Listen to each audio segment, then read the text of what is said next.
제가 오늘 진행하는 강의는 메일이랑 오픈 채팅방 통해서 안내해 드렸던 것처럼 제가 다음 달부터 제 개인적으로 온라인 스터디를 좀 운영을 해보려고 하거든요. 이거는 신원 선생님 또는 신원연구소하고는 별개로 제 개인적으로 진행하는 프로그램인데, 제가 진행하는 이 프로그램이 제가 실제로 대학에서 강의하고 있는 방식이거든요. 좀 더 많은 학생들에게 알려드리고 싶은 생각에 제가 이렇게 강의를 좀 준비를 해봤습니다. 설문조사 내용 잠깐만 좀 보고 진행을 할까 합니다. 신청서 내용 보니까 강의 참여 목적 계기는 아무래도 대부분이 이제 준비하고 있는 시험 많은 것 같아요.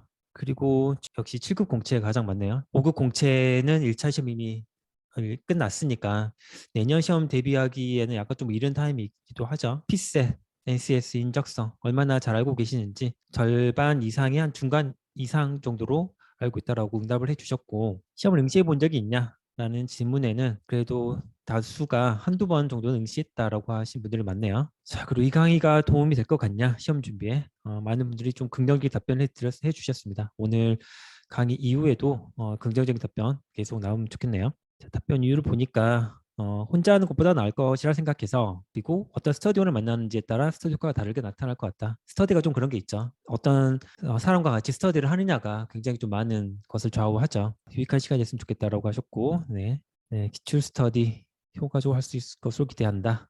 손필기 자료가 유용해 보인다고 하신 분도 있네요. 손필기 자료는 제가 세 과목 전체를 다 하고 있어요. 그 작년 기출 손필기 같은 경우도 제가 제 유튜브 강의 통해서도 공유 드린 적이 있고, 다음 달부터 진행되는 스터디에서는 올해 5급 공채 손필기 자료를 공유해 드릴 겁니다. 공부 방법을 모를 때 방향을 잡아줄 수 있다고 생각한다. 이게 좀 클 것 같아요. 특히나 이제 시험 경험이 없거나 좀 적으신 분들 같은 경우는 어떤 식으로 시험을 준비를 해야 될지에 대해서 좀 막막하실 수 있잖아요. 그런 것들에 대해서 제가 좀 방향을 잡아드릴 수 있으면 좋겠네요. 많은 사람들이 추천하기 때문에 어떤 분들이 추천하셨을지 궁금합니다. 기출 분석의 방향성을 잡을 수 있을 것 같다. NCS 문제, 이분은 NCS 준비하시는 분인가 봐요. 피셋형이어서 준비할 때 도움이 될 것이라 생각한다. 피셋형 문제가 아무래도 피셋 기출 문제를 많이 참고를 해서 나오는 경향이 있으니까 충분히 도움이 될 것 같습니다. 온라인 스터디 경험이 있다. 제 온라인 스터디 경험이 있으셨을까요? 제가 온라인 스터디를 위포트에서도 했고, 그리고 프라임에서도 잠깐 했거든요.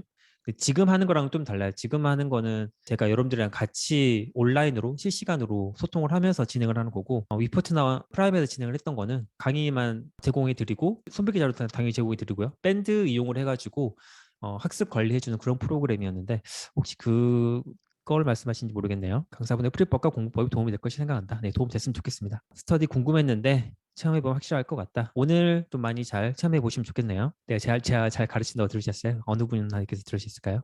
맞춤형 강의라고 하셨네요. 자, 건의사항 질문 있으면 남겨달라고 말씀드렸는데, 첫 번째 질문 이거네요.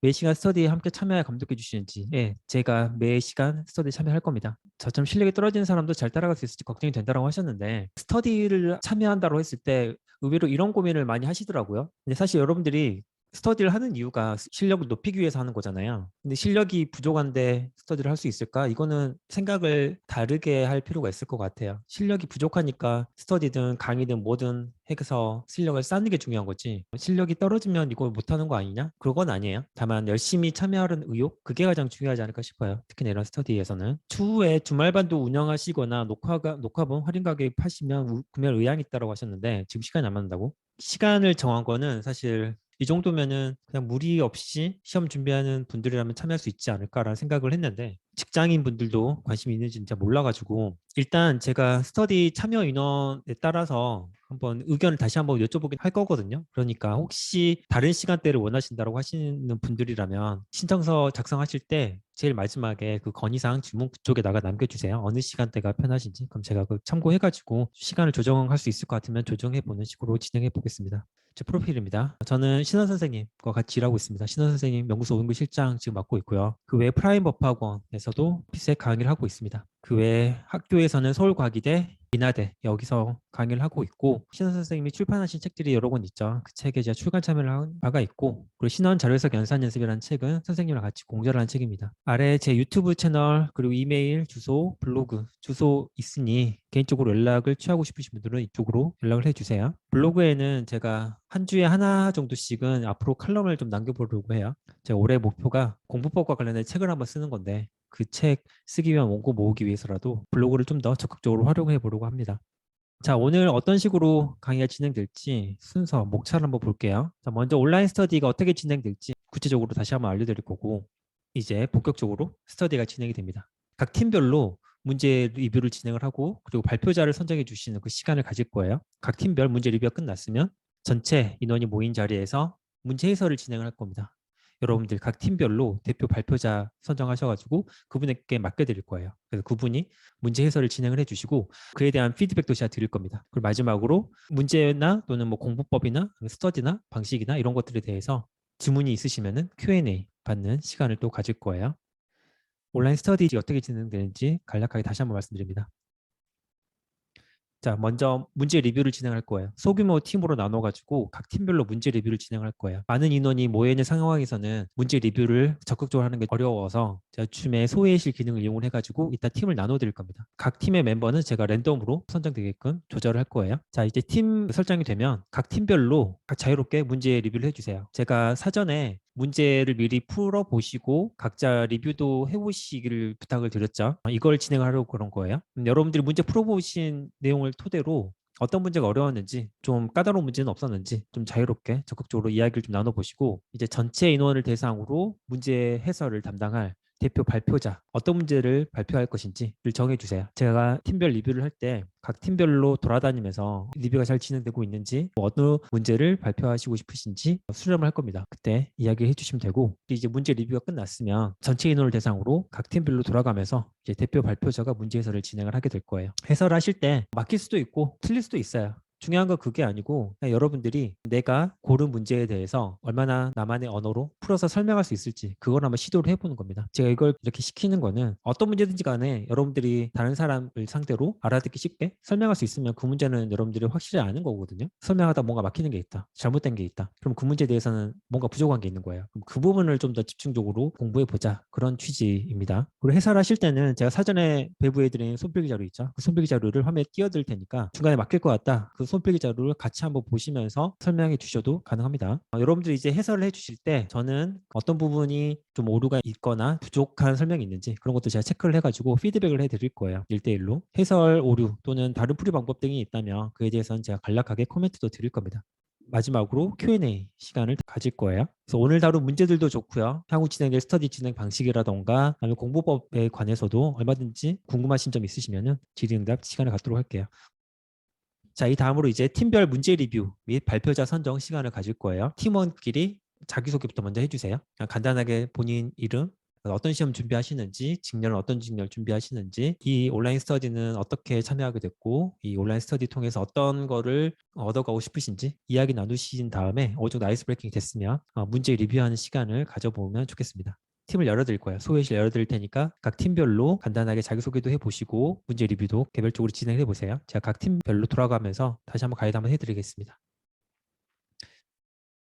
자, 여러분들이 문제 해설을 진행을 해주시고 해설 진행해 주실 때 틀리거나 그런 거에 개념하지 마시고 최선을 다해서 해보시고 오류가 있거나 좀 부족한 부분이 있거나 보충할 부분이 생기면 그건 제가 나중에 여러분들한테 피드백을 해드릴 거예요. 자, 그래서 오늘 두 문제 같이 볼 건데 하나가 6번이죠. 6번 같이 한번 봅시다. 6번에서는 3팀으로 배정되셨던 분들이 아마 발표를 해주실 텐데 준비되셨나요? 일단 이게 그래프가 주어져 있고 각 주에 보면은 세 가지 그 항목이 나와 있는데요. 이게 무역 규모는 기술 수출액 더하기 기술 도입액 막 이렇게 적혀 있는데 사실 이렇게 하면은 뭐가 뭔지 헷갈릴 수가 있어서 지금 화면에 나와 있는 것처럼 기술 도입액 규모에다가 X라고 적어놓고 기술 수출액 부분에 Y라고 적어놓으면은 1번 기술 무역 규모 같은 경우는 그냥 X 플러스 Y 이렇게 간단하게 혹은 Y 플러스 X 뭐 이렇게 되고 2번 같은 경우는 Y 빼기 X 그리고 3번 같은 경우는 X분의 Y 이런 식으로 간단하게 표시를 할 수가 있는 것 같습니다. 그래서 선택지 1번을 보면은 2020년 세계 산업 중 기술 무역 수지 여기서 기술 무역 수지는 아까 2번 Y 빼기 X라는 거죠. 그래서 이제 그게 가장 작은 산업은 건설 산업이다 이렇게 돼 있는데 일단 Y 빼기 X가 그 크기가 어느 정도 되는지는 어떻게 알 수 있냐면 일단 이 그래프에서 Y는 X다를 그려보고 이렇게 하면은 이제 이게 Y 이퀄 X인데 Y 빼기 X가 0보다 작기 때문에 절대값 그러니까 거리가 가장 큰 게 기술 무역 수지가 가장 작은 산업이 되겠죠. 그래서 이제 여기 선으로부터의 거리를 하나씩 그려주면은 여기 나와 있는 거는 가장 작은 게 건설 산업이라고 했고 이게 2020년이니까 2020년으로 된 네모가 있겠죠. 그래서 그 거리를 한번 보면은 절대값이 거리가 가장 커야 되는데 딱 봐도 다른 게 더 큰 게 많죠. 이거는 옳지 않은 게 됩니다. 네, 일단 알겠고 그 다음에 2번인데요. 2021년 3개 산업 중 기술 무역 규모는 아까 Y 플러스 X였죠. 이런 가로, 세로, 좌표의 합이 가장 큰 거는 어떻게 알 수 있냐면은 각 점들을 통과하는 Y 이퀄 마이너스 X 선들을 그려보면은 소재 산업 2021년. 네, 이게 가장 바깥쪽에 있어야지 가장 크다는 뜻인데 2021년 중에 가장 바깥쪽에 있는 게 맞네요. 그래서 이건 옳은 선지가 됩니다. 근데 우리가 찾는 건 옳지 않는 거기 때문에 이건 정답이 아니겠네요. 그리고 3번 그렇죠. 같은 경우는 2019년 세계 산업의 전체 기술 도입액은 3억 2천만 달러 이상이다. 여기서 기술 도입액이라는 거는 X라는 거기 때문에 결국 이제 가로좌표가 3억 2천만 달러 이상이다. 이렇게 되네요. 그럼 2019년 것만 이제 가로좌표를 다 합하면은 3억 2천만 달러 이상이라는 건데 지금 단위가 100만 달러이기 때문에 이거는 320이 나와야 된다는 거죠. 이게 합이. 여기 이 그렇죠. 수치만 읽으면 그렇기 때문에 이 세로 있는 걸 대충 보면은 2019년 3개 산업 그거를 2019년만 대충 모아서 봤을 때 하나는 160 이상이고 그러니까 벌써 절반이 넘었죠. 그리고 하나는 한 100, 둘 다 한 100백 정도 되는 것 같은데 그러면 벌써 320은 좀 많이 넘었겠다 이런 느낌이 오죠. 이거는 옳은 선지구나 이렇게 판단을 할 수가 있습니다. 그 다음에 이제 4번 같은 경우는 소재 산업에서 기술 무역 수지는 매년 감소한다. 이거는 또 기술 무역 수지는 Y 빼기 X. 근데 아까 그려놓은 그 Y 이퀄 X선을 활용할 수 있을 것 같아요. 근데 소재니까 이제 세모들이죠. 세모들인데 다시 그 세로 그 거리를 그려보면은 매년 감소한다고 볼 수가 없죠. 왜냐면 절대값 그 거리가 증가하고 있기 때문에 오히려 매년, 아니구나. 그게 아니라, 죄송해요. 그게 아니라 매년 감소한다는 거는, 음, 어? 해설이 막힌 것 같으면은 5번으로 넘어갈게요. 네. 이거는 갑자기 제가 막혔네요. 음흠. 농림수산식품 산업에서 기술 무역 수지 B, X분의 Y가 가장 큰 해는 2020년이다. X분의 Y라는 거는 기울기로 파악을 할 수가 있죠. 원점으로부터의 기울기. 왜냐하면은 기울기 자체가 X 증가분분의 Y 증가분이기 때문에 각각을 이어보면 되는데 농림수산식품이 동그라미니까 이제 동그라미들만 이어봤을 때 2020년이 그 기울기가 가장 크면은 이게 맞는 거죠. 근데 이게 실제로 그렇네요. 그러면 이건 옳은 선지라서 정답이 아닙니다. 오케이, 잘해주셨어요.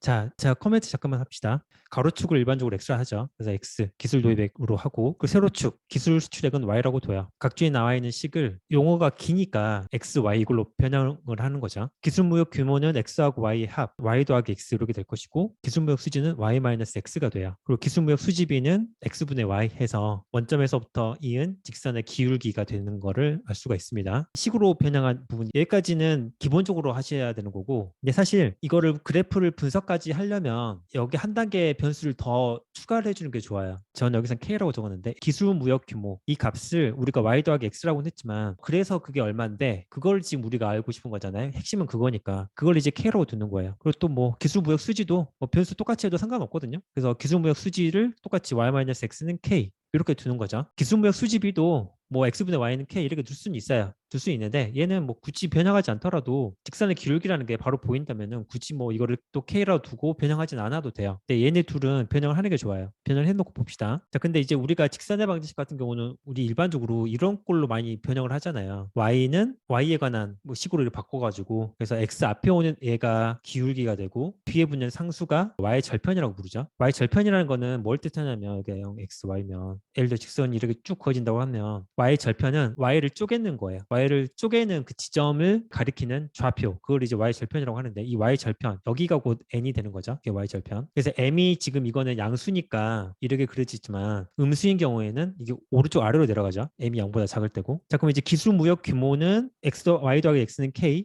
얘를 변형을 해보면 Y는 마이너스 X 더하기 K가 돼요. 아래를 L이라고 해봅시다. 그리고 기술무역 수지를 L이라고 했을 때에는 이번에 Y는 X 더하기 L 이렇게 나타낼 수가 있을 거예요. 그래프에서 어떻게 그려지냐면 기술무역 규모 같은 경우는 기울기가 마이너스잖아요. 오른쪽 아래로 내려가는 이런 식으로 그래프가 그려져요. 그래서 이게 만약에 K가 커진다라고 한다면 Y축 절편이 커지는 거니까 위쪽으로 올라갈 겁니다. 이런 식으로. 그리고 기술무역 수지 이번에 여기를 K로 할게요. 두 번째 기술무역 수지 같은 경우는 Y는 X 더하기 L 하면 이제는 기울기가 양수잖아요. 양수니까 얘를 이제 Y는 마이너스 X 더하기 K를 할게요. 그리고 얘는 Y는 X 더하기 L이라 하고 그럼 얘는 이제 그래프가 이렇게 그려질 텐데 L이 증가한다? 그럼 위로 올라갈 것이고 L이 감소한다? 그럼 아래로 내려올 거예요. Y 절편이 어디에 위치하느냐를 기준으로 판단하시는 게 좋습니다. 1번하고 4번은 그렇게 접근하시는 게 좋아요. Y는 X를 기준으로 떨어진 거리 이걸 판단해서 하는 것도 가능은 하는데 근데 문제가 그 경우는 이제 우리가 절대값을 따지는 것이기 때문에 거리는 부호가 없잖아요. 절대값을 따지거든요. 그렇기 때문에 부호를 따져서 봐야 될 경우에는 헷갈릴 수 있어요. 1번의 경우 기술 2020년 세계 산업이 지금 여기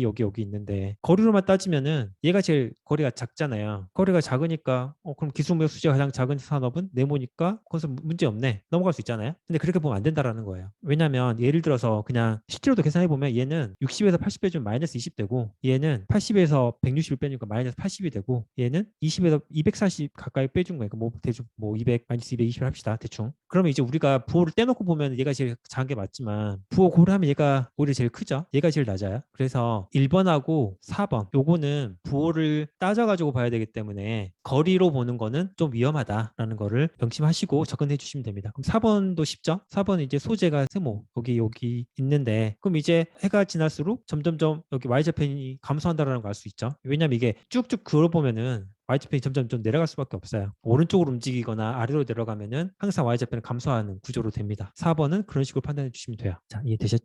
자, 그러면 이제 두 번째 문제 가봅시다. 두 번째가 이제 10번이에요. 자, 10번은 이제 이 팀에서 준비를 해주셨을 텐데 준비되셨나요? 제가 사실 10번 문제 풀 때는 이 문제를 틀렸는데 제가 이 문제 풀다가 이거 원래 2020년 대비 2021년 증가 인원 중에서 A가 차지하는 비중이라는데 10만 4,104분의 72로 해가지고 이걸 풀면 아마 60%가 대충 넘는 것 같더라고요. 이거 눈대중으로. 네, 그리고 이거 제가 봤을 때는 저도 기출문제 여러 문제를 풀어봤는데 이게 매년이라고 이렇게 써있으면 틀릴 가능성이 좀 높더라고요. 그래서 확인을 해보니 2020에서 2021년 감소하고 제가 2017, 18을 감소하는 걸 찾았어요. 81, 76 근데 2019를 제가 계산을 안 해놔서 204 곱하기 36 하고요. 곱으로 해서 제가 아마 218 곱하기 33 해서 이거 비율로 아마 풀면 그렇게 나오는 것 같아요, 이게.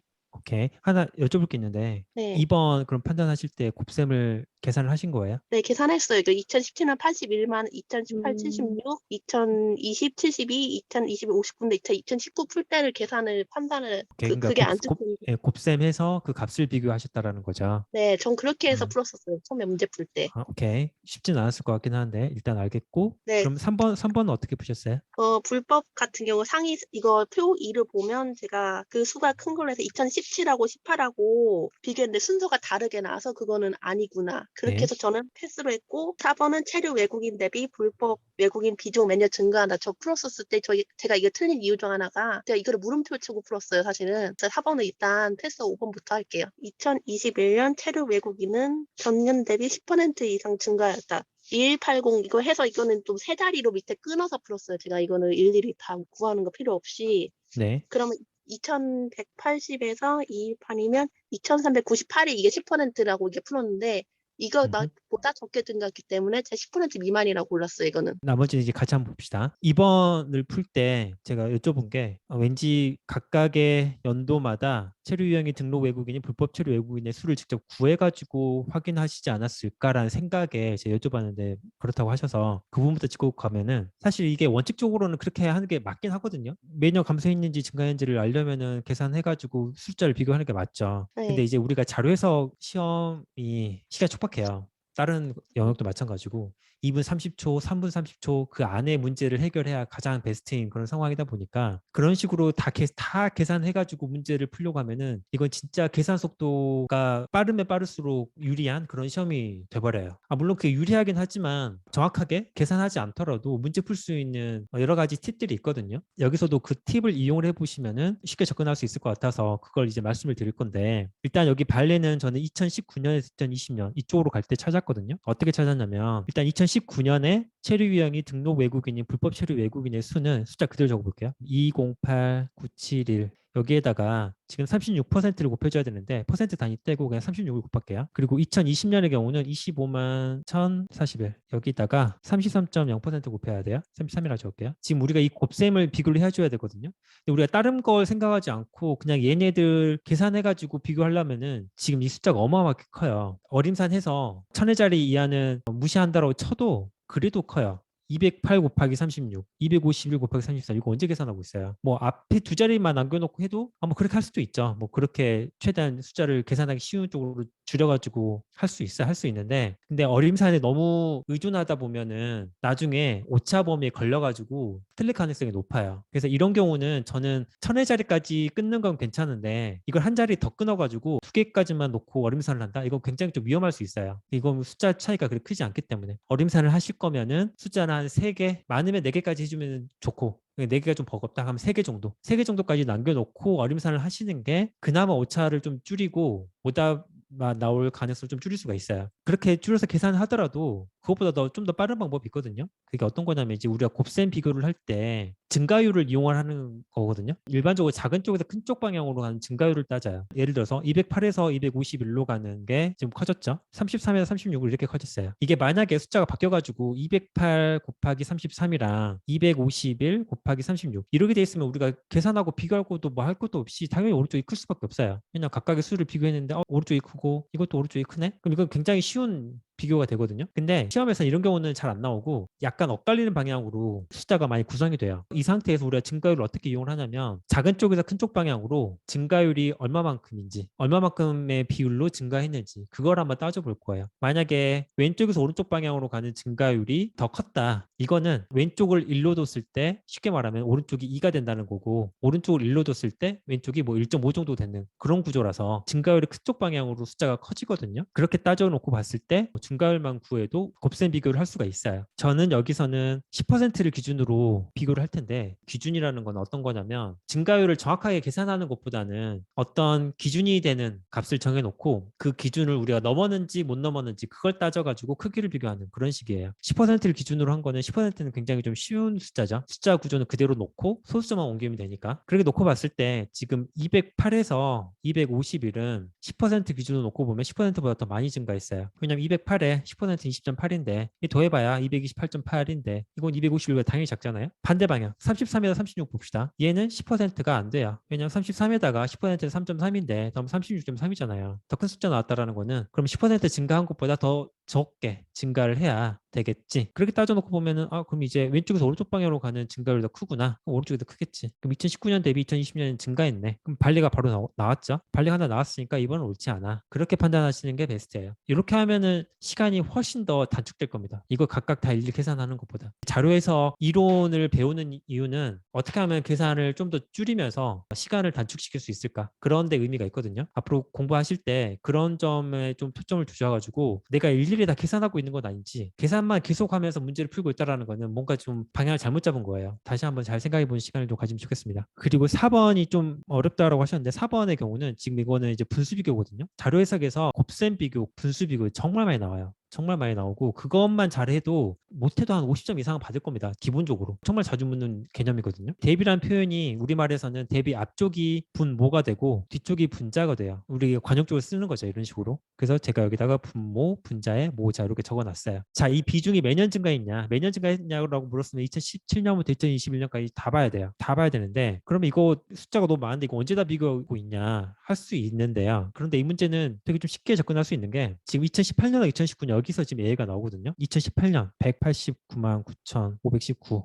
분의 21만 4,168 얘랑 204만 9,441 분의 28만 971 얘네 둘을 지금 비교를 할 거예요. 근데 얘는 뭐 비교하고 할 것도 없이 굉장히 싱겁게 끝나요. 왜냐면 분모를 비교했는데 분모가 이쪽이 더 크네. 분자를 비교했는데 분자가 이쪽이 더 작네. 그럼 당연히 왼쪽이 더 크겠죠. 분모는 더 커졌고 분자는 작아지면은 부수는 당연히 감소할 수밖에 없어요. 4번의 경우도 지금 얘가 매년 증가했냐고 물었는데 다른 애도 볼 필요 없이 이미 2018, 2019년도 여기서 이미 발레가 나와버렸으니까 4번도 옳지 않겠죠. 그렇게 판단하는 게 빠를 겁니다. 1번 한번 봐볼게요. 1번이 좀 약간 까다롭긴 해요. 왜냐면 이게 뺄셈도 해야 되고 뺄셈을 다시 분수 비교를 해서 비중이 얼마인지 비교를 해줘야 되는 부분이 있어서 2020년 대비 2021년 불법 체류 외국인 증가 인원 중에서 국적이 A인 불법 체류 외국인이 차지하는 비중 60% 이상이다. 증가 인원이다 보니까 2020년 대비 2021년에 얼마만큼 증가했는지 그 차이를 찾아야 돼요. 근데 전체의 경우는 25만 1천 얼마에서 35만 5천 얼마로 대략 10만 4천 정도가 증가를 했죠. 정확하게 말하면 10만 4,085명 이 정도가 될 것이고 그 중에 국적이 A인 불법 체류 외국이니까 A는 지금 8만 1천 얼마에서 15만 3천 얼마로 대략 7만 2천 정도 7만 2,356명이 증가했어요. 1번은 이 분수가 60%보다 크냐 지금 그걸 물어본 거예요. 저는 이런 식으로 비교하는 걸 자주 하거든요. 얘를 바로 60%로 비교하는 게 아니고 비교하려고 하는 이 분수보다 좀 더 이용하기 쉬운 분수로 바꿔가지고 비교를 할 거예요. 아까 우리 봤던 것처럼 분모는 키우고 분자는 작게 만들면 그 분수는 작아지거든요. 우리가 이게 60%보다 더 큰지를 확인하고 싶은데 이 분수보다 어떤 작은 분수가 있어요. 근데 그 크기가 작은 애를 잡았는데도 불구하고 얘가 60%보다 더 크다면은 그럼 얘는 당연히 원래 분수는 60%보다 당연히 클 거예요. 분모를 좀 더 키운 거예요. 뒤에 영향력이 생략됐다고 보시면 됩니다. 그럼 10만 4천 얼마에서 10만 5천은 분명히 분모가 증가한 셈이 되고 그리고 분자는 7만 2,356에서 7만 2천으로 작아진 거 맞죠? 그럼 105분의 72는 분명히 좌변보다는 작은 값이 될 겁니다. 작은 값이 돼요. 그럼 얘랑 60%랑 비교를 하는 거예요. 105에 60% 해주셔도 되고 한 62, 100분의 60이니까 105분의 70이랑 100분의 60 비교하셔도 되고 요거는 그렇게 어렵지 않을 거예요. 그렇게 했을 때 1번이 옳은선지 그렇게 판단해 보시면 됩니다. 자, 일단 이렇게 해서 오늘 제가 준비한 특강은 일단 마무리는 지으려고 하는데 여러분들 좀 궁금하신 사항이나 그런 게 있을 것 같아요. Q&A 시간을 좀 가져볼게요. 일단 그 네네. 과목별로 할 때 이게 자료 해석 말고 언어 논리라든지 다른 과목들도 다 하나요? 네. 그 제 커리큘럼에 보시면은 6회에 걸쳐서 세 네. 영역 다 할 겁니다. 자료 아, 해석, 그럼 상황 판단, 언어 논리 이 순으로. 번갈아 가면서 하나요? 20문제씩 끊어서 할 거거든요. 그러니까 네. 자료 해석 1번부터 20번까지, 그다음 2회차는 상황 판단 1번부터 20번, 그다음 언어 논리 1번부터 20번. 그러고 난 다음에 4회차에 다시 자료 해석 21번부터 40번, 상황 판단 21번, 40번 그런 식으로 진행을 할 거예요. 일단 4월 5일에도 제가 1회차는 무료 강의로 진행을 할 거거든요. 대신에 이제 신청해 주신 분들 한해서 이제 무료 강의로 진행할 테니까 오늘 들어오신 분들께는 제가 관련 내용 확인하실 수 있게끔 메일로 드릴 테니까 그 메일 확인해 주시면 되겠고 또는 우리 오픈 채팅방 통해서도 제가 계속 공지해 드릴 테니까 그쪽으로 참고해 보시면 되겠습니다. 자, 그러면 오늘 강의는 이것으로 마치도록 할게요. 오늘 강의가 좀 도움이 됐으면 좋겠습니다. 다음 주부터 시작되는 스터디에도 많은 분들 좀 같이 함께 했으면 좋겠어요. 두세 분만 돼도 일단 진행은 할 거거든요. 많이 시청 안 하면 폐강되는 거 아닌가라 생각하실 수도 있는데 그건 제가 잘 상황 봐서 조절할 테니까 저랑 같이 스터디 하고 싶으신 분들은 함께 진행해 주시면 좋겠습니다. 자, 그럼 이걸로 마치도록 할게요. 남은 하루 잘 보내시고 또 뵙도록 할게요. 수고 많으셨습니다.